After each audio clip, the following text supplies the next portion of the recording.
విశ్వాసం important, but why is love important? ప్రేమ ఎందుకు ముఖ్యం అంటే, ఈ రోజుల్లో ఎక్కడ చూసినా ద్వేషం, ఎక్కడ చూసినా కోపం, ఎక్కడ చూసినా క్రోధము, ఎక్కడ చూసినా అసూయ, ఇది పెచ్చుమీరిపోతా ఉంది. ఎక్కడ చూడండి, అత్తకి కోడలికి మధ్యలో పడదు, పచ్చగడ్డేస్తే బగ్గుమంటది. అన్నకి తమ్ముడికి మధ్యలో సమాధానము ఉండదు, అక్కకి చెల్లికి మధ్యలో సమాధానము ఉండదు, భార్య భర్తకి మధ్యలో సమాధానము ఉండదు, ఇరుగు పొరుగు వారితో సమాధానం. ఎక్కడ చూసినా there is rivalry, there is conflict, there is hatred, there is anger, there is jealousy everywhere.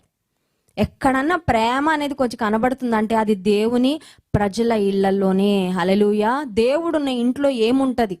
దేవుడున్న ఇంట్లో సోఫా ఉంటుంది, ఆ తర్వాత డబుల్ కాట్ ఉంటుంది, ఫ్రిడ్జ్ ఉంటుంది కాదండి, అవి అందరి ఇళ్లలో ఉంటాయి.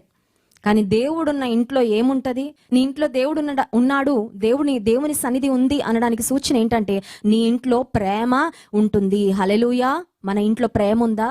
మా ఇంట్లో ఎవరికి లేదండి ప్రేమ అంటే మనం స్టార్ట్ చేద్దాం. Let's be a loving person. ప్రేమ చూపించే వ్యక్తిగా మనం ఉందాం. చాలాసార్లు మనం ఎవరి మీద బ్లేమ్ చేస్తూ ఉంటాం కదండి.